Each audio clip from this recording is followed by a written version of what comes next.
Thank you all for tuning in to another edition of Outside the Shop with me, your host, Daryl D. Lane, as always, where I get to talk about everything that I normally don't get to talk about on my regular sports podcast, Barbershop Sports Talk, which you can all find on Spotify, iTunes, Stitcher, Apple. You are listening to me via posted a really good podcast today. Had Kenny Simon, who did double duty. He came on my Monday podcast and came on my Wednesday podcast, scouting expert for 247 Sports, Kenny Sims. And we kind of went over what's going on in the NFL in terms of GM hires and coaching hires. So we talked a lot about that and got in the weeds and all that minutia.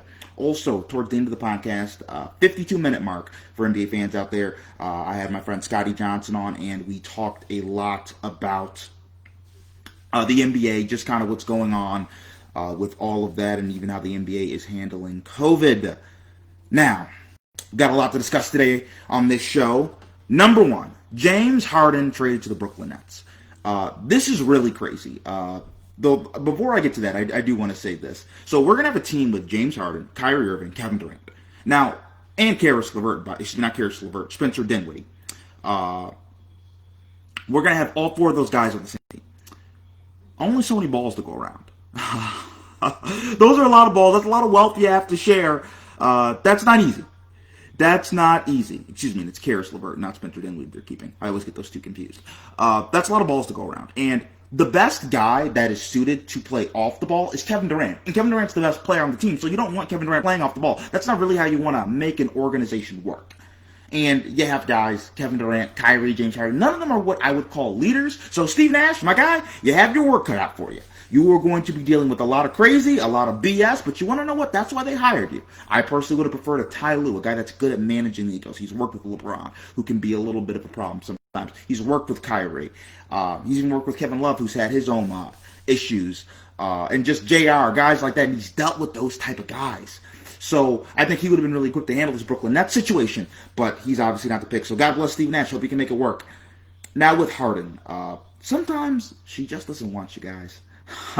It's funny. It went from the Rockets reportedly saying, we think Harden's going to stay for the whole year. And then it went from that to Harden coming out saying, listen, man, we're just not good enough. I love Houston. I've done everything I can for the city. We're just not good enough. And then the next day, today, there's all these reports. Harden's going to get traded. He doesn't have to go to practice. Lesson learned. Sometimes she just doesn't want you. It doesn't matter how much money you have, how good looking you think you are, all the times you had before. Sometimes she just doesn't want you. And that's kind of the way it is with Harden and the Rockets. He just didn't want to be there anymore, just didn't want to be with the organization anymore. Sometimes things get stale. It sucks, but that's life. Now I want to get to this. Kyrie Irving. There are reports that Kyrie's kind of been AWOL a little bit. He's out, hasn't been playing for personal reasons, is what he stated. A reporter who I respect a lot, Joe Varden, who has covered the Cleveland Cavaliers now, he's a national reporter, so he would know a lot because he was kind of there in the weeds when Kyrie and LeBron and all these guys were in Cleveland. And he says nobody in the league kind of knows what's going on with Kyrie. People are concerned about Kyrie Irving. And I know I don't want to get into this too much in terms of if athletes should disclose why they're not playing. Usually that's why there's an injury report. You have to disclose why you're not playing. And sometimes it's kind of the debate of, should we be in their personal business? There have been reports that he doesn't want to play right now because he's worried about what's going on with the Capitol. For those of you who don't know, the Capitol was kind of breached last week. If you were watching CNN, Fox, or MSNBC. So that's kind of why he's not playing. I think that's a little weird. I don't want to judge him, though, on that. But here's the deal, in terms of, just going AWOL and not really reporting it.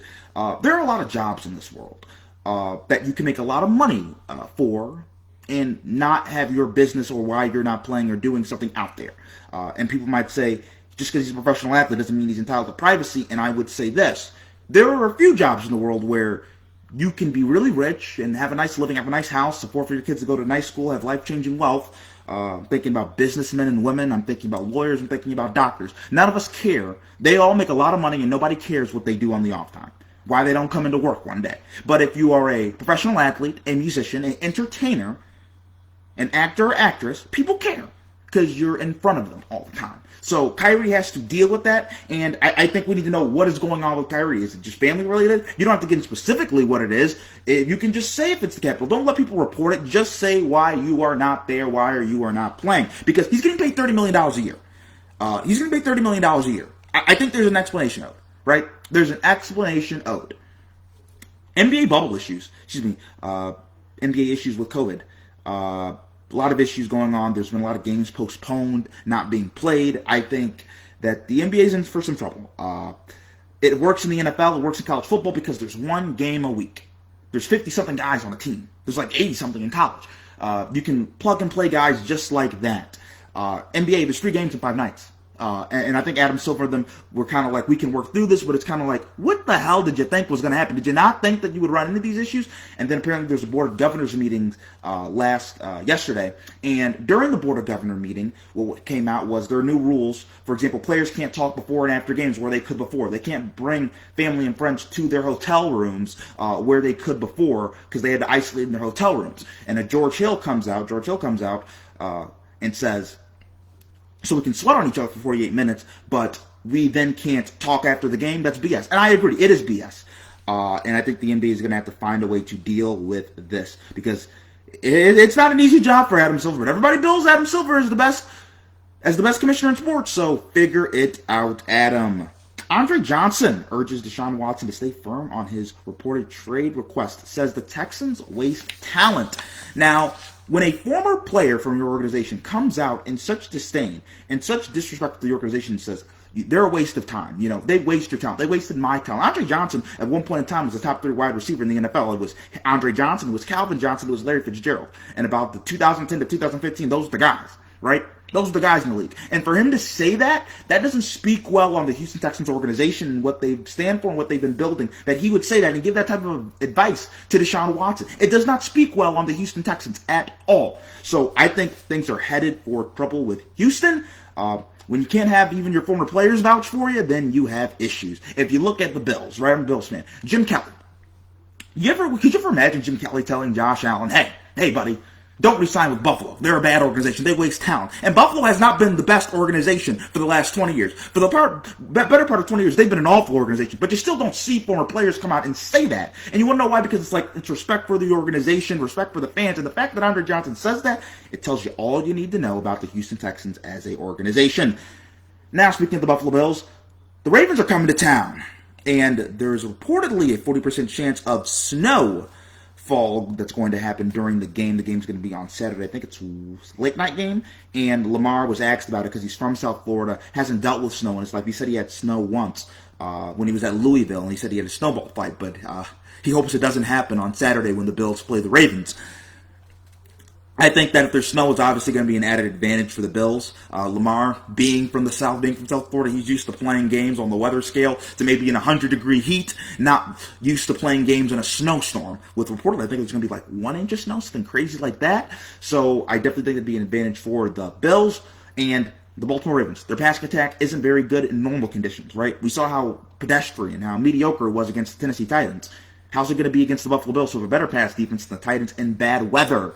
I will be interested to see that. On the Cleveland Browns front, Denzel Ward and Kevin Johnson come off the COVID list. Denzel Ward is their number 1 corner for the Cleveland Browns, top 5 corner in the NFL, and Kevin Johnson is their starting nickelback corner. They're going to need them both healthy, ready to go when they face Kansas City, because you got a bunch of receivers. You got Tyreek Hill. You got Travis Kelce. You got McCole Hardman. You got Sammy Watkins. You got to deal with guys like Le'Veon Bell and Clyde Edwards-Helaire out the backfield. They just throw it vertical to Kansas City. So you're going to need all the guys you need to cover Kansas City. So I'm looking forward to how those guys do.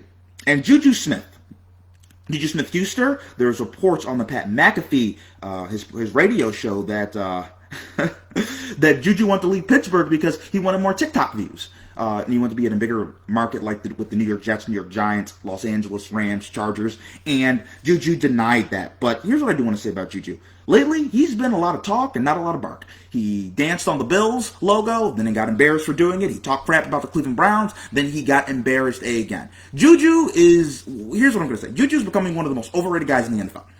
Since he's been a number 1 wide receiver, Antonio Brown leaving the Pittsburgh Steelers, he hasn't had a single 1,000-yard season. Also, in his career, he's never had over 10 touchdown catches. This guy is a number 2, not a number 1, but people talk about and act like he's a number 1. Sometimes you just need to realize some guys, they're 2s and there's 1s. There are guys that can get double teams 16 games a year and still deliver, and there are guys who need the single coverage. Juju Smith is the guy who needs single coverage. And I don't know why we're still talking about him like he's somebody, and it looks like the Steelers who have guys like Deontay Johnson and Claypool and James Washington, that they don't need Juju. So I think Juju will probably be finding himself a new home as he is a free agent. And there are reports that Tua Tagovailoa is potentially being doubted by the Miami Dolphins after his rookie year. And I'm like, no duh. Head coach Brian Flores was switching Tua out with Ryan Fitzpatrick all season long. All season long. That tells you that you don't have faith in your young quarterback when you have to do that. That tells you all you need to know about how they feel about Tua. All you need to know. They're not completely sold on Tua. That's why they put in Ryan Fitzpatrick. That's even why when he was struggling against the Bills in Week 17, they put in another backup that I'm forgetting his name at the moment. Tua has to get a lot better, and Miami could be in a situation where they're looking for a new quarterback. Let's remember, these teams aren't loyal to quarterbacks. Mitch Trubisky, they drafted him second overall about 2-3 years ago. They're already looking about potentially getting rid of him. Look at what happened with Josh Rosen. They got Kyler Murray. These teams have no loyalty. If you can't produce like this, you will have to hit the road, bro. And lastly, Major League Baseball. Rob Manfred reportedly told MLB teams to prepare for a 162-game season in 2021, and also the MLB won't mandate a vaccination of COVID-19 test for fans attending games in 2021. Baseball's going full steam ahead. It's kind of like how the NBA has to deal with this. These teams want to play, right? COVID stops a lot of things, but COVID will not stop billion-dollar industries. These owners and these players, they want their money, if there's any lesson learned. Also, that's all we have, but I do want to say this. If you want to check out the link below, I posted it on the comments section.